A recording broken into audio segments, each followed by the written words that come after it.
following is a chapter reading by the Worm Audiobook Project. Please support the original author at parahumans.wordpress.com. Thank you and enjoy.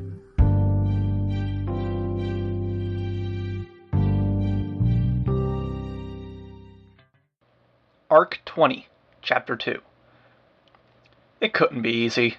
No, everything was finally starting to settle down, and then this. Inconvenient timing. Inconvenient in every way. It had to be at the high school, of all places. Tattletale and Gru would be meeting with the ambassadors soon. That took them out of the running, as far as people I could call. Forrest was just a little too old and a little too attention-grabbing to be seen lurking around the local high school. Regent, imp, or bitch? I was trying to fix the situation, not make it worse. I pressed Charlotte for more information. RT. You see him? Charlotte. No bars here. Had to leave to make call. Right, Arcadia was one of those schools that had a Faraday cage, if I was remembering right. Something to stop the kids from texting or making calls in class. RT. What was he doing? Charlotte. Asking about you in hallways, checking with people to see if you were around. Charlotte. I approached him and asked how he knew you. Said he didn't. Seemed too intense for that, so I called you. RT. GJ. All in all, almost exactly what I might have told her to do if I'd been in direct contact with her at the time. RT. This is Eric with blonde hair, blue eyes. Talks like he's going to run out of breath and pass out. Charlotte. Yes. My suspicions were confirmed. Greg. Charlotte. Is break between class, ATM. Have to go soon. What should I do? No time to think or plan. It was annoying how these codes and protocols that Tattletale and I had come up with were costing us precious seconds. RT. Go back inside to see if there's drama. Tell him I'm not at school if you can, but that I can meet him later. Charlotte. 'Kay. While I waited, I patted the mattress dry where the cleaner had soaked into it, then dragged it upstairs. My phone buzzed before I dressed to take it out to the balcony. Charlotte. He gone. Class starting. No drama I can see. Damn. Not as bad as it could be, but the situation wasn't resolved. RT. What's your next class? Charlotte. English. RT. Go. I'll see if I can track him down. We'll find you if I need you, but don't worry. Good job. I'd let her return to business as normal. I didn't want her too caught up in this. There was something to be said for having good help. I felt more than a little guilty. Much like Sierra had during the worst periods, Charlotte was picking up my slack. And managing my territory while I was going home to sleep at my dad's house, she was earning her wage twice over.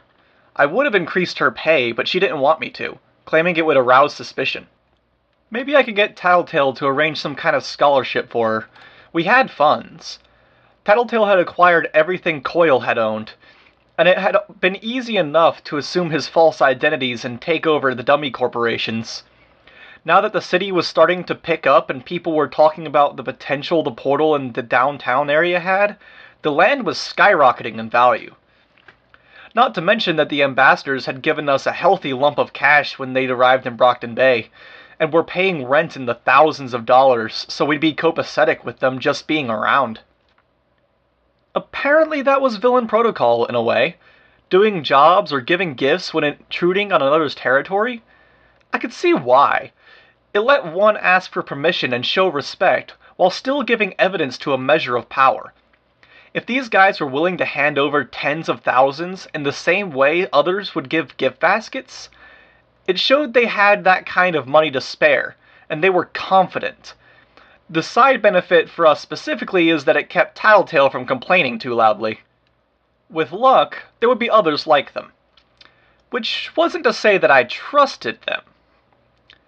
I dressed, pulling on my running shoes, a tank top, and the lightweight cargo pants I'd worn to run. I left the grungier clothes laid out on the bed, and made doubly sure I had my cell phone, identification, and my knife. I doubted I could have it in plain sight, so I stuck it in my sock and pulled my pants leg down around it. It was 9:50 in the morning, and I figured I had an hour and 45 minutes before the second class of the day ended and the lunch hour began. I had to find a way to drag Greg out of class and talk to him without alerting others. That, or I'd have to wait until lunch started and postpone plans with my dad. Inconvenient.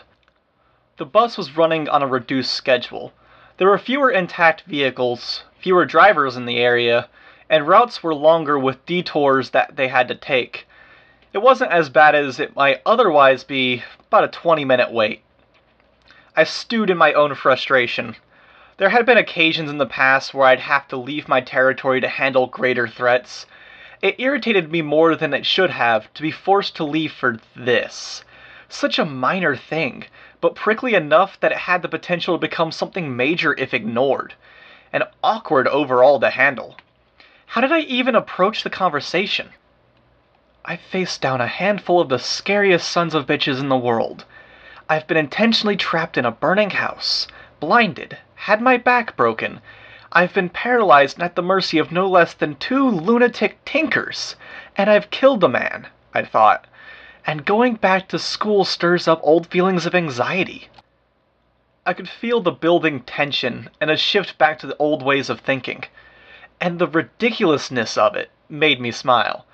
It was the middle of the morning, the bus was almost empty, and I stretched as though I were just waking up. 1 or 2 people glanced my way, and I allowed myself to not give a fuck. It helped, as though I were physically shrugging off the old burdens that were settling on me. The wind from the open windows of the bus stirred my hair, and I exhaled slowly, turning my face into the sun, letting it warm me even as the breeze cooled me off. I couldn't do anything about the time it took to get there, so I might as well take the opportunity to get a breather. Arcadia High. I'd seen it in the midst of some of Brockton Bay's worst days, but effort had been expended to fix it up and get everything sorted out. New windows that caught the light in a way that made them look almost like compound eyes. Some kind of sublayer or something worked into them that made it for a number of quarter-sized hexagons. The front gate had been rebuilt, cracks paved over, and vandalism cleaned up. It was pristine, with panels of white tile and glass that almost glowed in the morning light. The thing that caught me off guard was the people. Classes had started, but there were 40 or so students gathered around outside, sitting and talking, texting, or simply enjoying the sun.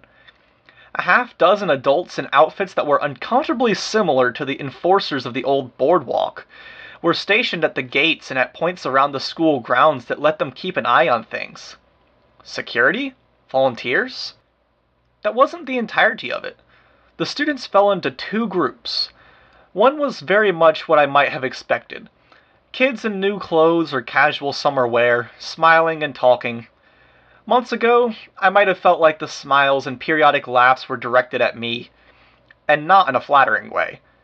I'd always rationally understood that they weren't, but not to the point that I could convince myself. Now I reveled in the anonymity. I knew what it was to have every set of eyes on me. People covertly trying to gauge who I was and what I was doing every time I moved a finger. This wasn't it. The other, larger group of students, adding up to maybe 35 of the 40 kids present, was something else. They were the Sierras, the Charlottes, the Ferns and the Forests. They were the Jessies and Bryces, the Taylor and Danny Heberts, the people who had stayed. I just had to look at them, and I knew it. Some had dressed in new clothes, but others wore the clothes that had weathered the last few weeks and months, worn and frayed at the edges. Physically, some were frayed. They had lines in their face that spoke to weeks with the bare minimum of sleep, and both skin and hair bore the coloration that resulted from days spent outdoors. 1 or 2, I noted, carried weapons. One had a knife displayed visibly at his hip. A girl with a burly frame, very similar to Rachel's, was sitting beneath a tree, eyes closed, with her hands on a stick with an electrical tape grip. There wasn't anything definable, only little clues that added up, and a general atmosphere to them. I didn't miss the division between the 2 groups. The 5 or so fresh-faced teenagers weren't hanging around the ones who had stayed. "You just arriving?" one of the enforcers at the gate asked me. "Yeah," I said. He studied me just long enough that I felt acutely aware of how my bare shoulders and arms, and how my top clung to my stomach. I glared at him, and he met my eyes with an ease that suggested he didn't care I'd caught him looking. Creepy. "Got a weapon?" he asked. "Yeah," I replied. "Can't keep it if you want to go inside." I was only keeping myself armed as a matter of practice, and I was aware I wasn't alone on that front, or I wouldn't be doing it so casually. I reached into my sock and withdrew the sheathed knife. It says something that we can even take this conversation in stride. I handed it to him. It wasn't worth the time it would take to argue. "What's with these people outside here?" He shrugged, easing into it. "We asked if we should round them up and take them inside, but the principal said we should give them a few days to depressurize if they wanted it." "Depressurize?" I said. He glanced at the knife. "All I know is that we're not enforcing a lot of rules yet. Sometimes a few take a break to come outside, smoke, talk, get some fresh air and sun. Those ones don't tend to stay long." He was looking at one group by the front door, 3 of the ones who didn't have that weary, worn, and wary sense to them. The ones who had no doubt fled the city when things turned ugly. "I'm not the only one who sees the distinction," I mused. "I think they're intimidated, or you and I see it as a nice and sunny day, and they see it as being outside in a shithole of a city." When I didn't keep the conversation going, he shrugged. "If you're going in, you'll want to go to the office. They'll sort out where your classes are." "Okay," I said. There was no need to explain that I wasn't here for classes. By the time I reached the front door, a trio of teenagers younger than me had already approached the same guard. There would be another litany of questions. It did something to explain why the guards were there. The 2 kids who hadn't been willing to part with their weapons were no doubt another part of that. The whole dynamic was skewed now, and they were mediating the worst of it.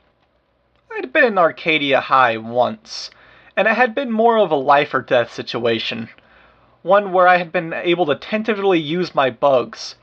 And this unfamiliar territory, with thousands or more students throughout the building, I had to actively work to suppress my powers that I'd been using on an almost automatic level.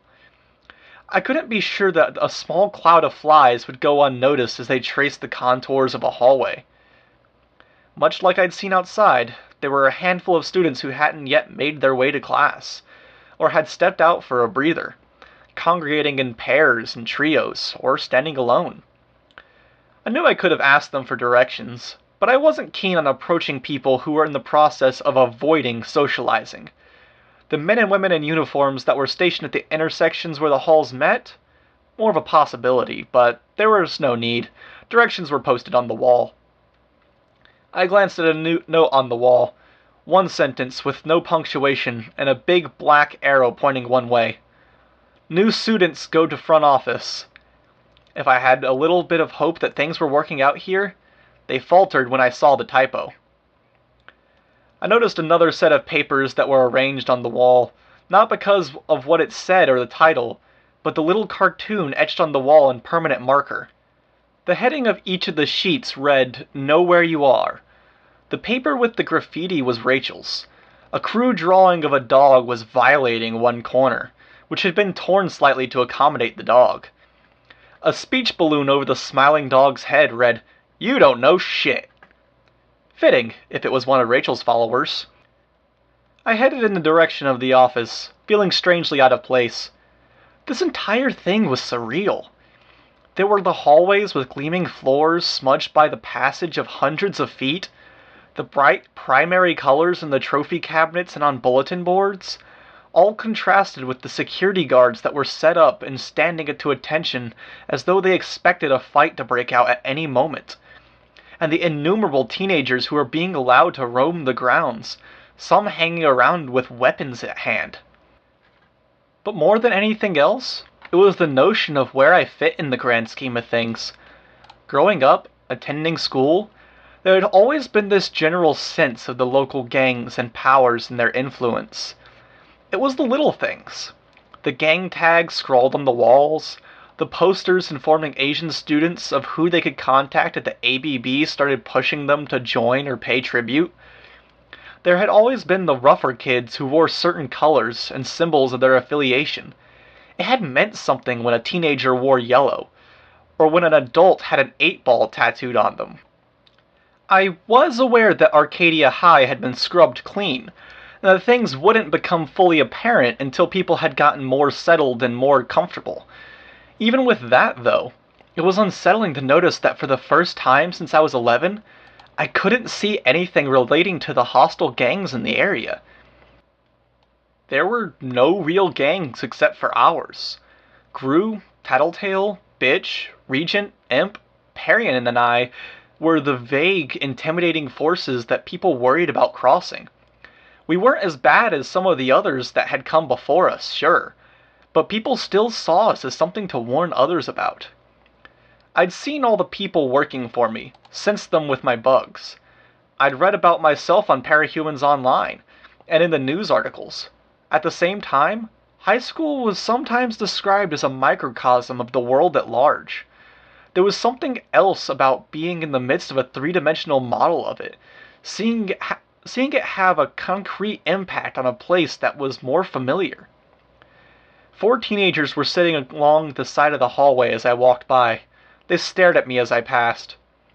I had to work to reassure myself that there was no connection between what I was thinking and the fact that they were looking at me.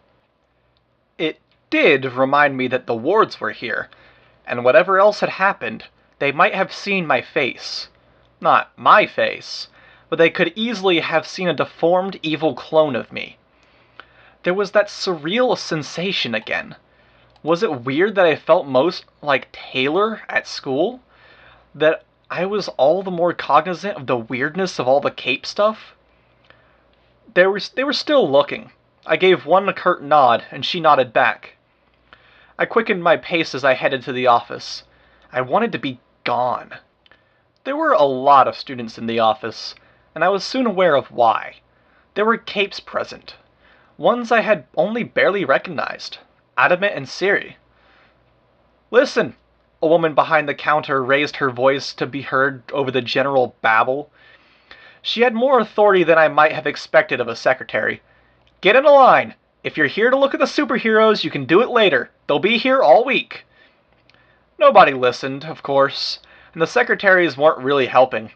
Taking requests and giving out information to whoever was closest to the front, it only encouraged the press of bodies. I headed to the other end of the room, hoping I'd be able to work my way around the end of the crowd. I glanced at the clock. 10:40. I had maybe 20 minutes before my dad called me, and getting back in time would be difficult.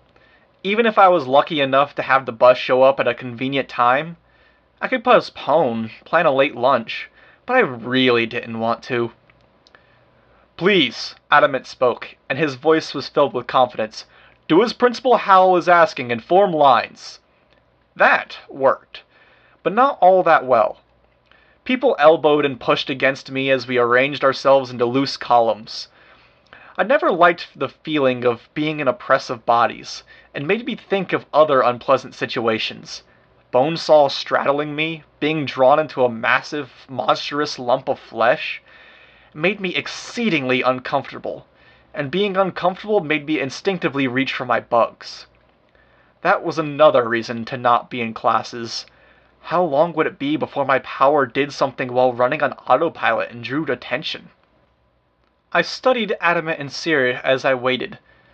Adamant, naturally, wore a metallic costume, featuring metal bands and panels that were loosely linked together by chains, fit over a black bodysuit.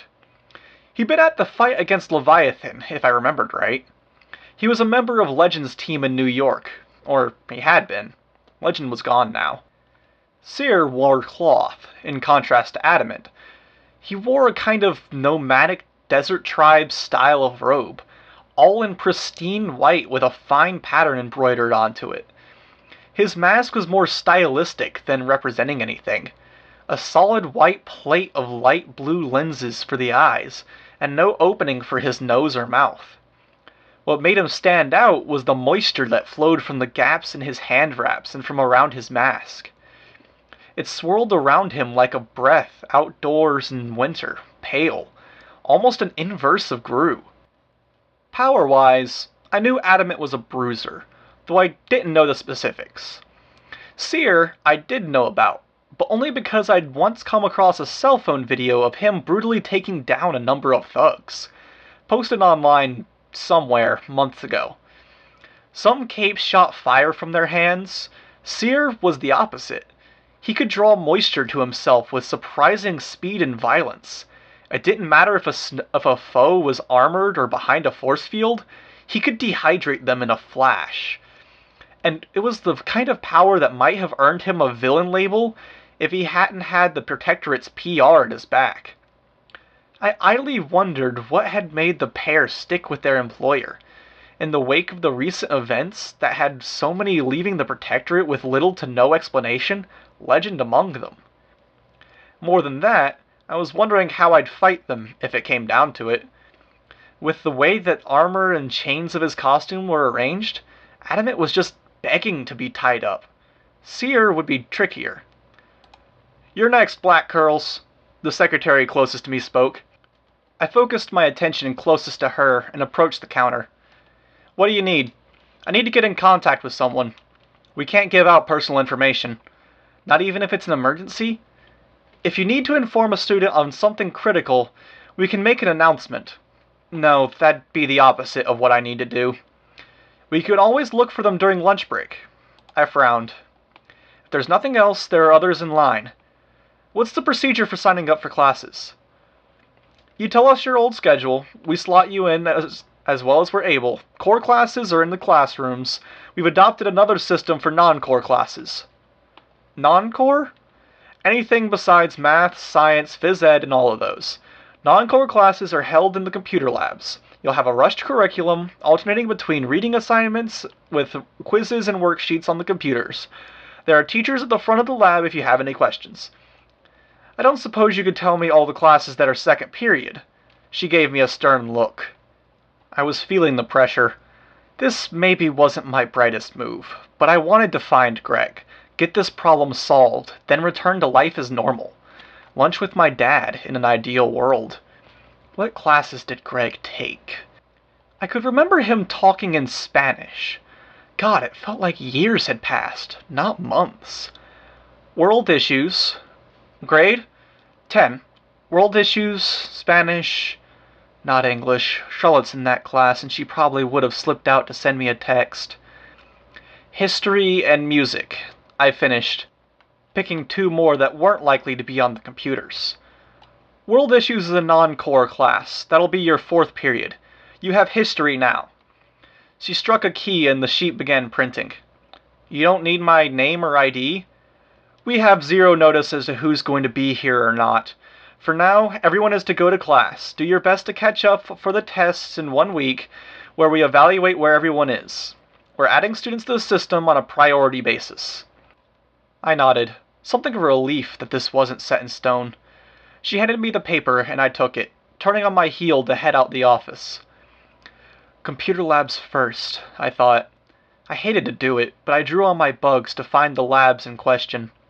With my luck, Kid Win would have put something together to track unusual bug movements, and I'd get found in a second. The first lab was a bust. Nobody got in my way or spoke up as I entered the room. There was only an older teacher who pointed wordlessly at a space where computers were unattended. I walked up between the rows and looked at the students. No luck. I left through the back door at the other end of class. Halfway through the second lab, I saw Emma, clustered with a group of others. Her hair was dyed blonde, done up in a French braid, and her clothes were brand new. Their eyes were on a computer screen where they were watching a video on a streaming site. It wasn't surprising that she'd drawn people to her so quickly. She had that kind of magnetism to her. She looked up and noticed me, no doubt expecting to see a teacher, and I could see her eyes widen with a fraction of recognition. But I was already walking, moving on with my search. She wasn't a priority. I deposited a single fly in her bag so I could keep out of her way and headed out of the room. 10 minutes passed as I moved from area to area. I was aware of the moving timeline and felt a knot of anxiety in my stomach that had nothing to do with school. Fuck him, seriously. By the time I found him in the smaller gymnasium, where long tables and computers had been arranged to form an impromptu computer lab, it was past 11. My dad would call any minute. I walked up to him and tapped him on the shoulder. The change in his expression when he saw me, with the spreading smile of a child that had torn open the wrapping paper to find the very present they'd wanted. Fuck me. I could see where Charlotte had been concerned. There was zero subtlety to him, and a bare minimum of restraint. Or maybe it was the other way around. He pointed at the door, and I nodded once by way of reply. I headed in that direction without waiting for him. At least he didn't blurt out, "Skitter!" in front of everyone. "I can't believe you came, you..." Seeing his awe, the unrestrained excitement, I decided on a strategy. "Are you stalking me?" I asked him, cutting him off. I could see his expression change, shifting from enthusiasm to confusion. He looked decidedly deranged for the split second he was midway. "No, the reason..." "Can't let him get going or it's all over. He'll keep talking until he says something we'll both regret. Then you have a grudge against me, some vendetta or something?" "No! Because you barely know me, and a friend said that you were being seriously creepy with the way you were trying to get info on me." "I wasn't. I was trying to help." "Help?" I fumbled with a question that wouldn't give him an excuse to say anything vital out loud. I felt like I was channeling Rachel as I spoke. "I don't need your help." In fact," I cut him off, "I'm offended you would say it." "I know!" He strained the words at me. 2 words said in a way that was too excited to be a successful whisper. He wasn't talking about me being offended. He was talking about my secret identity. Fuck me. "Greg," I said, reaching out to put the flat of one hand against his shoulder as if pushing him away. "You don't know anything about me." "We're not that different," he said. He'd shifted gears to bewilderment. "In what way are we the same?" I asked. Safe question, unless his answer included a confession that he had powers. "We're not social people. We like reading." The answers were weak, and from the look on his face, he knew it. There was a benefit to him being this transparent, and I was counting my blessings that he wasn't very good at articulating what he was thinking.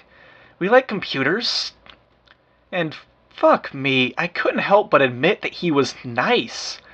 Part of the reason he was struggling to provide an answer was that he was couching his statements to avoid hurting my feelings. The answer was short. We'd both been the losers, but he wouldn't say it outright. I let him flounder for a little bit longer. I didn't want to tear him down, but every second that his confidence wavered was an advantage to me. "You don't know anything about me," I repeated myself for effect, then quickly added, "You kind of messed up my day doing this." With the reaction I got, someone might have thought that I slapped him. "I wanted to help," he said. "I was spooked," I said, feeling like shit as I continued to leverage his better qualities against him. "All I got was a friend texting me saying someone's looking for me like they've got a vendetta." "That's not it," he said, trailing off, but his enthusiasm was crushed. He was visibly sagging, as though someone had let the air out of him. "And I found out it was you, and all I could think was that you were angry or you wanted to hurt me, or maybe that you had some crazy infatuation with me and you were stalking me." I could see the look on his face, horror mixed with panic. "Fuck, Greg." "No, that's not what it was," he said, breathless. His face betrayed the lie. It was at least part of it. "It wasn't like I was crazy over you. It was a little thing, a while back. That's not..." "I have a boyfriend." I blurted out the words in my haste to cut him off again. It was like kicking a dog. He went silent, and I took the opportunity to get my mental footing and plan out what to say next. A boy stopped in his tracks on his walk down the hall. A little shorter than me, red-haired. Apparently our atmosphere was screwed up enough that he'd noticed. "Problem?" "It's okay," I said. "We're in the middle of resolving it. Personal stuff." That's... Greg started, and then he stopped, looking at the boy. Even he wasn't so clueless as to say something in front of a stranger. The boy looked between us, then gave me a curious look. He was one of the ones who'd stayed, I could tell at a glance. Unlike some, though, unlike me, he hadn't gotten much sun. Odd. Maybe he'd holed up in a house or a shelter for the last few months. Staying indoors would have been the safest. From the way he was looking at me, I wonder if he saw something like that. Difference was, I had a secret to keep. Thank you, though, I told him before he could figure anything out. He took it for what it was, me saying, "Go away," in the politest way I could manage. He left. "Greg," I said, "I don't want to hurt you, and I don't want to be your enemy. You have to understand, the last while has been scary. I'm guessing you didn't stay in town?" "I did," he said, then he stopped, breaking eye contact. "I was on the outermost edge of the city, other side of Captain's Hill." There's a mountain on the far side of Captain's Hill, I thought, which meant he wasn't close enough to matter. I would have hesitated to call that area a part of Brockton Bay, but I could see where maybe Greg had convinced himself it was close enough to count. "You didn't stay in town then," I said. "That's fine. Smart.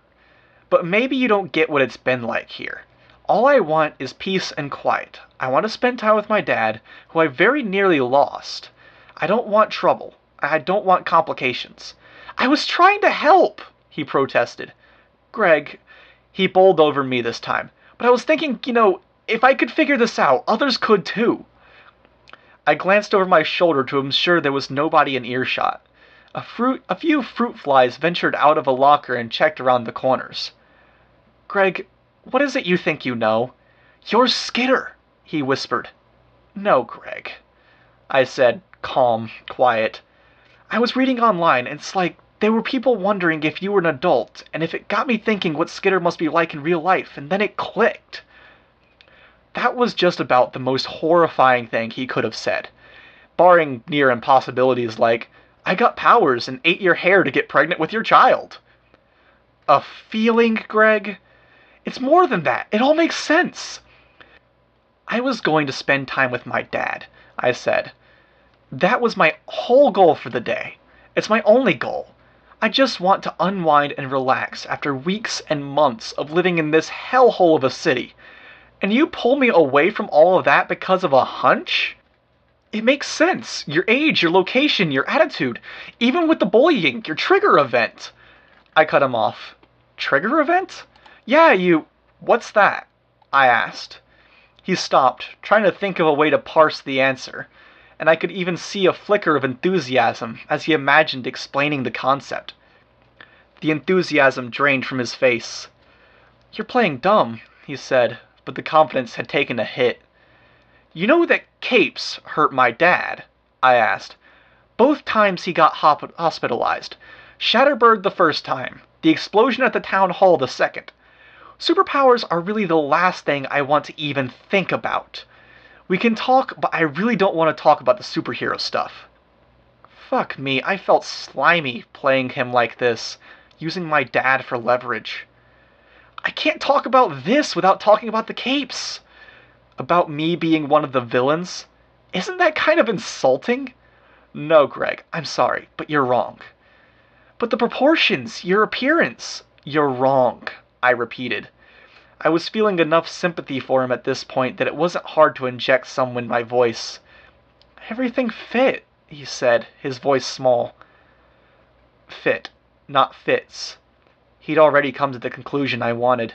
I kept my mouth shut, wanting nothing more than to be gone, to arrange things so I could meet up with my dad with a minimum of questions. But I stood there and waited for Greg's response. "I'm sorry," he said, in the end. "You're not a bad guy, Greg. Sorry I'm not the person you wanted me to be." He nodded, mute. "Take care of yourself. Good luck with school. Maybe I'll see you around. I hope your dad's alright," he said. "Thanks," I answered him, then turned to leave. Goddamn people. I felt like crap, both for manipulating him and in the way I manipulated him. But there'd been no other choice. What the hell had he even expected? Did I admit it and be bursting with gratitude that he'd let me know I needed to take some extra measures with my secret identity? Probably. I headed for the front door of the school. As crummy as I felt, I could relax a bit now. Crisis averted. I'd send Charlotte a text, then see about meeting up with my dad. I wanted to leave. There was nothing for me here, only ugly feelings. Except for the difference from then and now was that I felt a hell of a lot more like an Emma than a Taylor. Speak of the devil, I could sense her by the front door, hanging out with a group of new friends. I changed routes and followed a door into the stairwell and stepped outside that way. The problem was the gate. A short wall surrounded the grounds, and I couldn't quite bring myself to climb it, not with the attention it would attract. Going through the exit at the parking lot would take me on the opposite direction I'd wanted to go, and I was in something of a rush. And maybe a part of me didn't want to run. Avoiding her was one thing, but going 5 or 10 minutes out of my way to circle around a whole city block just to keep her out of the way was something completely else. I walked briskly for the gate. She saw me, walked to intercept. Fuck her, of course she's starting something. It can't be easy. She placed herself between me and the gate. She was almost playful as she stepped right, then left to cut me off as I changed direction. I was forced to stop.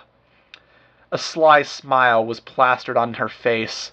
I was aware of the others looking, the people who were sitting outside, guards. Her friends were approaching to join her. "Sneaky, sneaky," she said. She looked like she was having a ball. "Trying to avoid me?" I didn't reply. I was a little spooked at how quickly my bugs were responding to my irritation. Half of my psyche was saying, fight, and the other half was saying, ignore her. And the bugs were only listening to the first half. The second half was needing a bit of push on my end. There were few people in this world that had truly earned my hate. I'd put a bullet through the last one's brain. Emma? I couldn't care less about her. That was what unsettled me.